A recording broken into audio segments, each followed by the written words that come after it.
This is Zach D. Roberts with the VisuNews podcast. This episode, I'm chatting with Reece Jones, the author of The Vital, and I'm serious here. You need to read and study this book. It's called Nobody is Protected: How the Border Patrol Became the Most Dangerous Police Force in the United States. But I'll let him introduce himself. So my name is Reece Jones, and I'm a professor of geography and environment at the University of Hawaii. I've been researching borders for 20 years, but about 15 years ago, I was writing a book about border walls and was down in Texas, in El Paso area, meeting with a rancher whose land was right by the border to look at the wall. But while we were down there on his land, we were driving on a public road in Texas, and we were stopped 5 times in less than an hour by the Border Patrol. Yeah. And I was kind of shocked. I didn't realize that the Border Patrol could do that, to stop a vehicle with essentially no reason whatsoever, just driving on a road inside the United States. And so it planted this seed in my mind that I had to go look back and understand what is the legal authority that gives these agents this really vast authority. Because I wondered then, could they do that? And the answer is yes, they can do that and a lot more. It's something that I think that people don't, I think most Americans, because, and we'll get to the vast reach of the Border Patrol in another question, but I don't think that people really understand what the border is really like. I've only been down there a couple times, but it was during the child migration crisis. And everything is a crisis. And then I forget what the other one was. There was another border crisis that happened. We have it seems like every 4 years or so that we have some sort of thing where we make up, as a country, we decide that, oh, this thing that normally happens is suddenly a crisis, and the news media kind of lose. I don't think people really realize it, because I come back with photos, and people are like, oh, it looks like I remember I sat overlooking where everybody told me it was the big, that was where everybody was coming across the border. Everything was happening. I sat there for 9 hours. Like me and another journalist were hidden, so that we didn't, whatever. No one crossed at this place that, oh my God, this is where everyone's crossing. There's tons of people every day. And it was just like, it was a really nice day. We all got sunburned, but but it's this kind of the way that the media in America, and not just Fox News, like perceives the border as this like constantly chaotic and dangerous place. That personally wasn't my experience. I mean, like in your research in this, is like, do you think that the media is doing either a disservice or like doing a good job, like on kind of portraying on like what it really is like? I think they do a poor job. Yeah, I think my experience is similar to yours when I spend time at the border. First, let's just be clear that in the last few years, more people have crossed the U.S.-Mexico border than in any previous years and over the past few decades. So there's no doubt that there are more people crossing that border recently, although the numbers are down this year. But I think the key thing to emphasize is those numbers are still not overwhelming, and they're not dangerous either, right? What we're seeing at the border is a lot of people crossing the border in order to ask for asylum inside the United States. They're fleeing violence in their home countries. The older system where people would go to a refugee camp in a neighboring country and wait for decades for some sort of resettlement has fallen apart. And so many people have just said, forget that. Instead, we're just going to travel straight to the country we want to go to. We're going to take this really dangerous journey for several months, but then we're going to apply for asylum when we get there. So who we're seeing at the border right now are families with young children, right? We're seeing people who are facing some sort of deadly violence in their home, and they've decided that the only option that they have is to make this long journey and to try to get asylum in the United States. Yeah. Same thing happening at the edges of the European Union as well, right? So it's not like the U.S. is unique in that. But still, even with that happening, so what are we seeing at the border? It's mostly quiet in most places, right? If you go and walk along the border, it's a generally peaceful place. There's increasingly border patrol infrastructure there. You'll see these walls that have been built in the Bush, Obama, and then Trump administrations, and Biden. Yeah. Biden, of course, although he pledged not one more foot of border wall, he did continue to build border wall Yeah. during his term as well. And you'll see things like camera towers that and drones flying over the border and things like that, and more border patrol agents on the roads. But it's not a chaotic place, right? Yeah. The borderlands are generally a very peaceful place, and a place that are quiet and rural and remote. Spent a lot of time at the Catholic Charities. I mean, these people are just, just coming across the border, telling their stories, and a lot of people, and the Border Patrol has this kind of adversarial relationship with them, like is described in Nobody is Protected. It's like breaking the water bottles that they leave out, and kind of harassing volunteers who just are literally just keeping these people alive.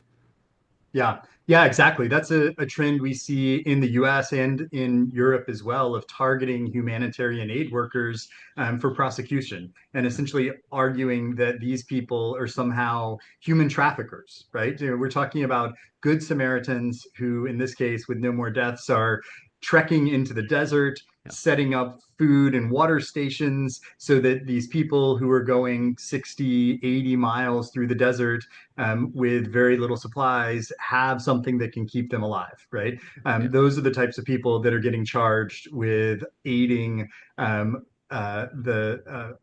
human trafficking, right? Yeah. Of somehow profiting off of the movement of people through border spaces. It's crazy. In that specific case, he did get off, right? They Yeah. they went to trial and he won, so he was not in the end imprisoned for that.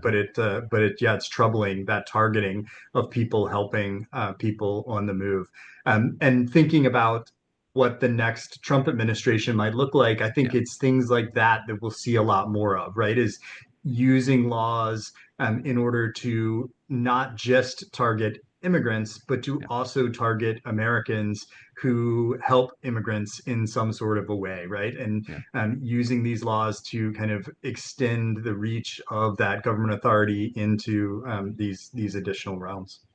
And we have, I mean, it's something I found interesting. I mean, we had, year of protests with Black Lives Matter movement, and the Border Patrol really didn't get, maybe they could, maybe there was the protests, maybe it didn't really get a lot of focus when we're talking about kind of law enforcement as a general thing. Um, and in the meanwhile, like a lot of these people the Border Patrol was using that 100-mile uh basically moat that they have kind of around the nation, that they get to act within. In my words, kind of with impunity. Like they seem to have their own kind of set of laws that are even beyond the New York police, New York City Police Department or the LA, like kind of the worst police departments that we talk about. And I don't want to put words in your mouth about it, but it's just like they seem to work on a different kind of level than other law enforcement agencies. Yeah, that's right. That's the take home finding of Nobody is Protected is to one understand how it came to be that the Border Patrol can operate so deep inside the United States. Yeah. I think we can't say that enough times that they have this special authority within 100 miles of borders and coastlines, Yeah. right? So it's an area where roughly two-thirds of the U.S. population lives in the border zone. So I think, as you said before, the Border Patrol often flies under the radar a little bit when protests are happening because I think a lot of people don't think it applies to them, Yeah. right? They think it's targeting immigrants, but as I show in the book, they do target Americans in so many ways. So it's not something that only affects immigrants, and we would still worry about it if it did, I Yeah. would say, but it affects American citizens quite extensively. In the book, I talk about the internal checkpoints that the Mhm. Border Patrol operates. They have the authority to set up checkpoints on any American roads in that 100-mile zone. So traditionally, that's mostly been in California and Texas and Arizona. Mhm. But increasingly, they're doing these checkpoints in places like New York, or Vermont or New Hampshire, on the northern border. Mhm. And at those checkpoints, they can stop and ask questions about immigration status, but then they can also have local police officers there to kind of refer down any other violations that they come across Yeah. in the process of doing these checkpoints. And often that's drug violations. So when you look at the data, at those internal checkpoints, 90% of the people who are cited for a drug violation, drug possession at these internal checkpoints are American citizens. And they're often people who have not left the United States at all, right? They're Yeah. driving from one town to another town in the United States, happen to stumble across a border patrol checkpoint and suddenly find themselves in the crosshairs of the police. So in the book, I tell the story of the U.S. citizen who'd gone fishing Yeah. in northern New Hampshire. So it's Woodstock, New Hampshire, Oh, it's not not okay. Woodstock, Wrong New with Doug. York. Yeah. Um, and eventually gets cited for drug possession at one of these internal checkpoints. So at the time the book came out, the lawsuit around that was still ongoing, but they settled that in 2023 in May. Yeah. And the Border Patrol agreed not to have any more checkpoints in New Hampshire Yeah. until January 1st, 2025. So now that that date has passed, and they are free Yeah. to resume their checkpoints in New Hampshire. So yeah, Yeah. it just opens up that chance again. Yeah, I think that's the thing. In the book, I tell the story of the Supreme Court cases where they adjudicated these questions, and they thought about this 100-mile zone Yeah. in those cases. But in the cases, the agent um, the justices are joking about the fact that, of course, they're never going to set up a checkpoint in Yeah. Washington, D.C. Yeah. That would be outrageous, right? We're really just talking about down at the border. However, the decision that they eventually make says that, in fact, they can set up that checkpoint in Washington, Yeah. D.C. or New York or Los Angeles or San Francisco or Miami or Boston or Seattle or Chicago. Yeah. So it is a very troubling ruling. So far they haven't done that.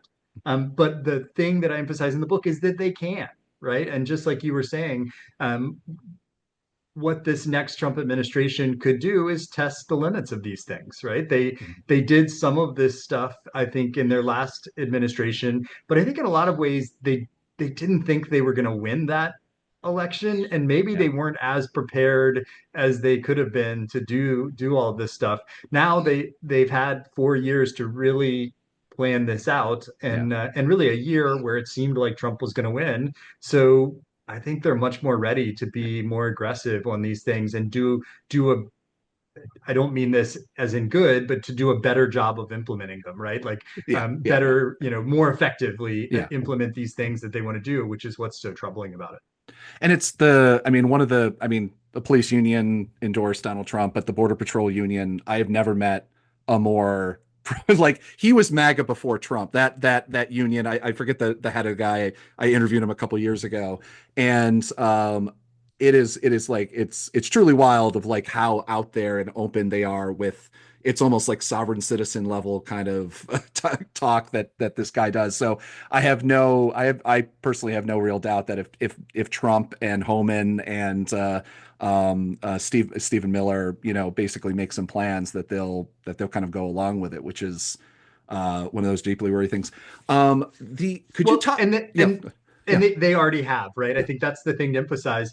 When you think about those protests in 2020, mhm, I'm sure a lot of your listeners are familiar with the violence in Portland yeah, targeting protesters. So who were the people doing that? Those were Border Patrol agents, mhm, right? Who were the ones defending that federal building, aggressively attacking people in the streets, grabbing people off the streets in unmarked vehicles in the middle of the night. That was all the Border Patrol, right? So yeah, they have already shown that they are willing to do these really expansive and troubling things the last time around. yeah. So the next time they're asked, they've already showed that they're ready to step up.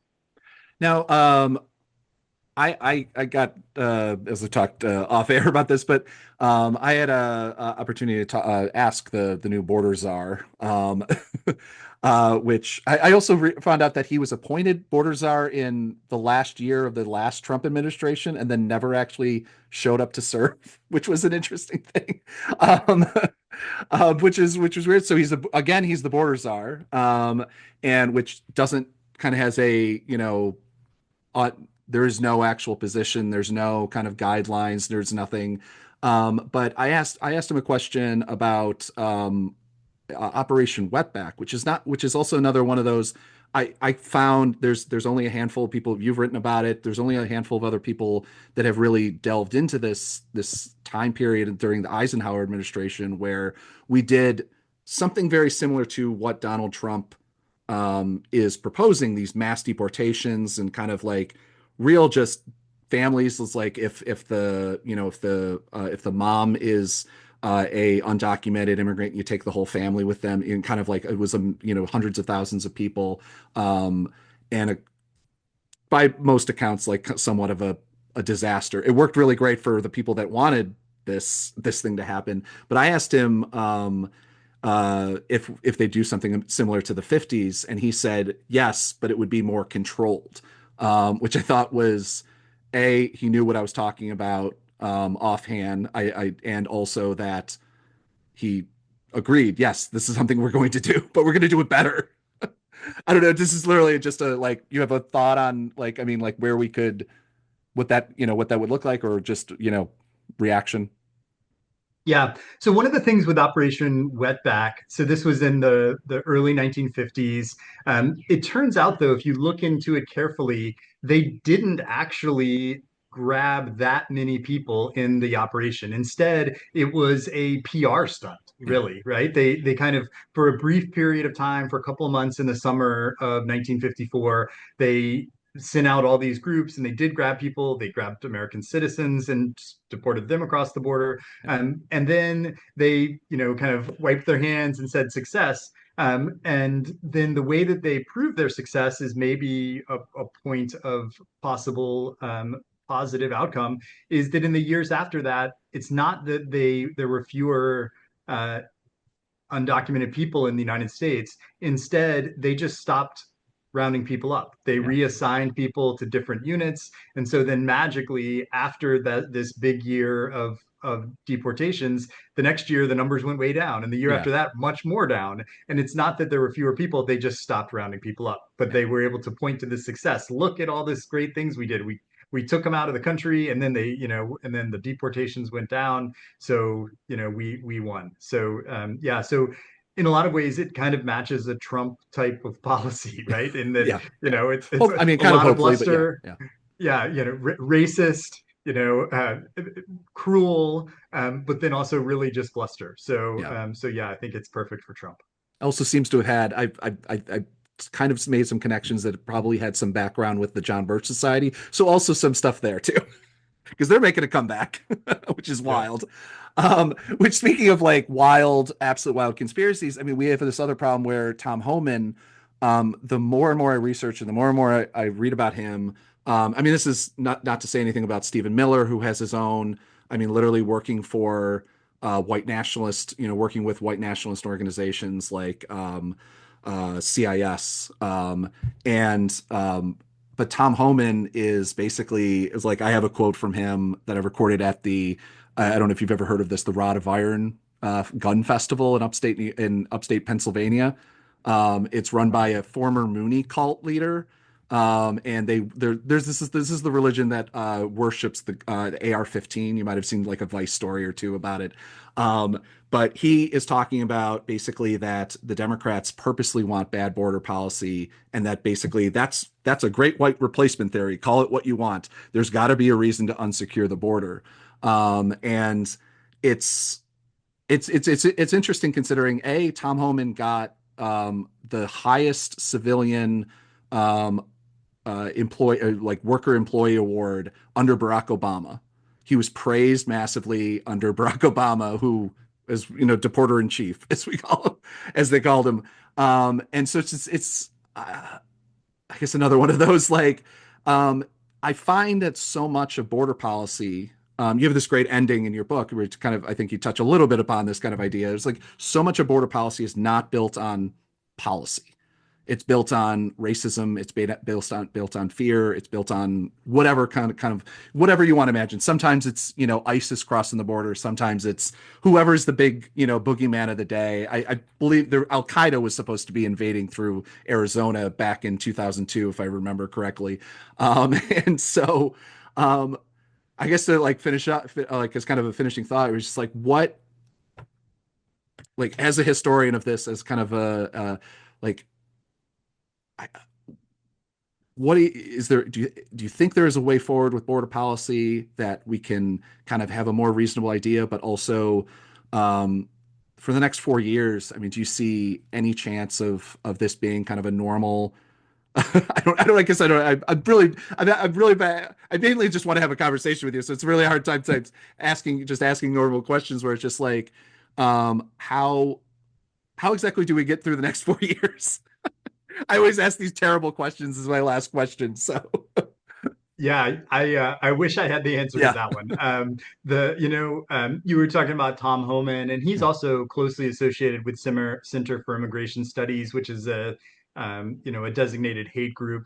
yeah, He wrote on their website at least 6 or 7 articles jointly written with Mark Kerkorian, who is the director of yeah, that institute and has been for years. So, I mean, he is closely associated with hate groups.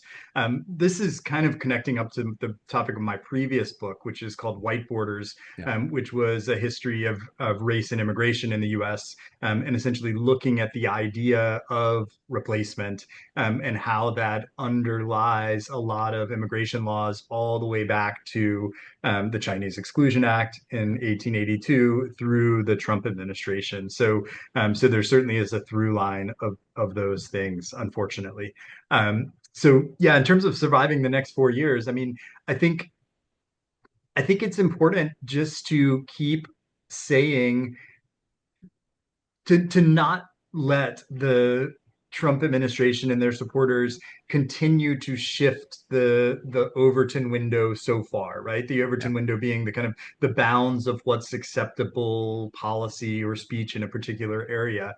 And that gets back to your kind of original question, is the media covering the border very well? And I think the answer is no, because they start with, like, we all know there's a crisis at the border, right? And yeah, then they go to the next thing from that. So if you yeah, start with the right wing framing that this is a crisis, then inevitably the solutions are going to be, do we like build 500 miles of walls, or do we build 1,000 miles of walls, yeah, right? Do we hire 10,000 more Border Patrol agents, or do we hire 20,000 more yeah, Border Patrol agents, right? I think we need to instead talk about the fact that immigration is a positive, right? That humans have migrated for millennia, right? It's the fundamental thing that makes us who we are, is to be mobile, to move yeah, around, and it enriches the places where people come to. And so instead of seeing immigration, migration, just movement, as a crisis, as a problem, as something that needs to be fixed, I think yeah, instead it should be looked at as an opportunity, as something that should be encouraged and brings benefits to people on both ends of that exchange. So my goal for the next 4 years is to just keep saying that, right? And to keep that sort of idea of what immigration is in the public sphere. Do I expect that I'm going to win that argument or convince people? Not yet, right? But I think we have to keep saying what's right, despite the ways that the right frames it as this kind of catastrophic problem. I think we just can't accept that.